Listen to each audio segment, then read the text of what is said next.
সুপ্রিয় শিক্ষার্থী, আসসালামু আলাইকুম। আরিফস একাডেমির পক্ষ থেকে তোমাদেরকে জানাই শুভেচ্ছা। আশা করি তোমরা ভালো আছো এবং সুস্থ আছো। তো আজকে আমি তোমাদের গণিত বইয়ের পৃষ্ঠা নম্বর ৭৮ নতুন অধ্যায়, ঠিক আছে, গুণ ও ভাগের সম্পর্ক শুরু করছি, ঠিক আছে। তাহলে চলো শুরু করি। তো প্রথমে তোমাদের কাছে একটা রিকোয়েস্ট, সেটা হচ্ছে তুমি যদি আমার চ্যানেলে নতুন হয়ে থাকো তাহলে অবশ্যই আমার চ্যানেলটি সাবস্ক্রাইব করে রাখো, ঠিক আছে। তাহলে দেখো, প্রথমে আমাদেরকে দুইটা জিনিস জানতে হবে, ঠিক আছে। এই দুইটা কিন্তু খুবই গুরুত্বপূর্ণ কথা। এটা অনেক সময় ছোট প্রশ্ন চলে আসে। তো কথা হচ্ছে, দেখো, দুইটা কথা আছে এখানে। এই যে একটু পড়তে হবে। দেখো, বলছে গুণ হচ্ছে একই সংখ্যা বারবার যোগ করা। তাহলে দেখো, গুণ হচ্ছে কি একই সংখ্যা বারবার যোগ করা, আর ভাগ হচ্ছে একই সংখ্যা বারবার বিয়োগ করা, ঠিক আছে। ভাগ হচ্ছে কি একই সংখ্যা বারবার বিয়োগ করা। তাহলে গুণ কি একই সংখ্যা বারবার যোগ করা, আর ভাগ হচ্ছে একই সংখ্যা বারবার বিয়োগ করা। অর্থাৎ আমরা বলতে পারি যে কি যোগের বিপরীত কি গুণ, যোগের বিপরীত গুণ, আর বিয়োগের বিপরীত ভাগ, ঠিক আছে। বা গুণের বিপরীত যোগ, আর বিয়োগের ভাগের বিপরীত বিয়োগ, ঠিক আছে। তো এই কথাগুলো আমাদেরকে জানা রাখবে, ঠিক আছে। তাহলে দেখো, প্রথমে আমাদের এই ৭৮ পৃষ্ঠার তেমন কিছু এখানে নাই। তো দেখো, এখানটা যদি একটু বিশ্লেষণ করি, যে কথাটা এখানে আমরা বললাম, ঠিক আছে, যে একই সংখ্যা বারবার যোগ করাকেই কি বলা হয়? গুণ বলা হয়। গুণ বলা হয়, গুণ করা বলা হয়। দেখো, এই যে যেমন এখানে দেখো ৭ গুণ এখানে দেখো ৭ যোগ ৭ যোগ ৭ যোগ ৭, ৪টে ৭ যোগ করলে ২৮ হয়, ঠিক আছে। তেমনি ভাবে ৭, ঠিক আছে না, কাকে যোগ করছি? ৭কে যোগ করছি, ঠিক আছে। এখানে কয়টা ৭ আছে? ১টা, ২টা, ৩টা, ৪টা। তাহলে এই ৭কে আমরা যদি ৪ দ্বারা গুণ করে দিই, তাহলে ৪ ৭ ২৮। দেখো, গুণ করলে সরাসরি চলে আসছে, আবার ৪টা ৭ যোগ করলেও ২৮ চলে আসছে। ঠিক তেমনই দেখো, এই যে এখানে ২৮ ভাগ ৪, ২৮কে ৪ দ্বারা ভাগ করলে ৪ ৭ ২৮, ৭ আসে, তাই না? তাহলে দেখো, এই যে বিয়োগ করতে করতে দেখো, বললাম না যে ভাগের বিপরীত বিয়োগ, ঠিক আছে। বারবার একই সংখ্যা বিয়োগ করাকেই ভাগ বলা হয়।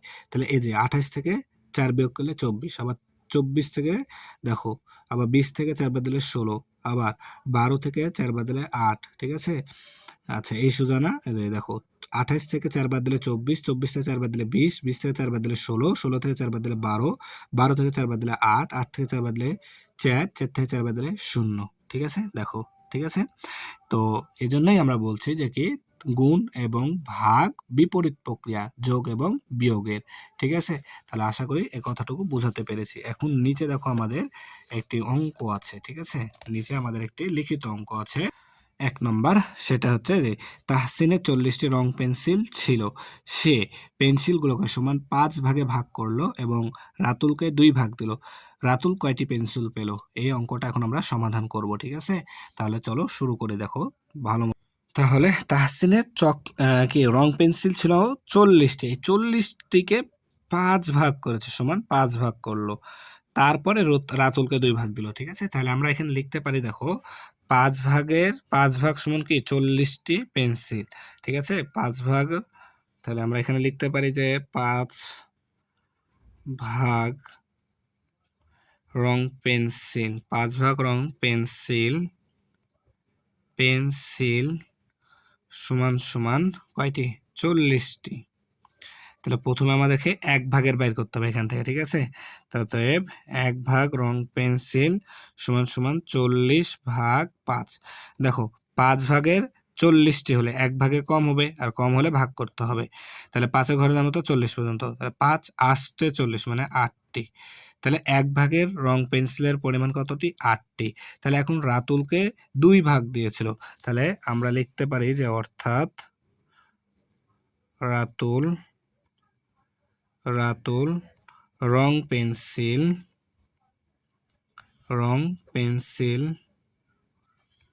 পেয়েছে কয় ভাগ? ২ ভাগ। তাহলে ২ গুণ, আর ১ ভাগ সমান কয়টি? ৮টি। তাহলে ২ গুণ ৮টি সমান সমান ১৬টি। একবারে সহজ উত্তর ১৬টি। উত্তর ১৬টি, ঠিক আছে। তাহলে আশা করি তোমাদেরকে এই অঙ্কটা বোঝাতে পেরেছি, ঠিক আছে। তাহলে আজকে পর্যন্তই। ভিডিওটি ভালো লাগলে অবশ্যই লাইক, কমেন্ট, শেয়ার করতে ভুলবে না, এবং পরবর্তী ভিডিও সবার আগে পেতে আমাদের চ্যানেলটি সাবস্ক্রাইব করে রাখো। আল্লাহ হাফেজ। আসসালামু আলাইকুম ওয়া রাহমাতুল্লাহ।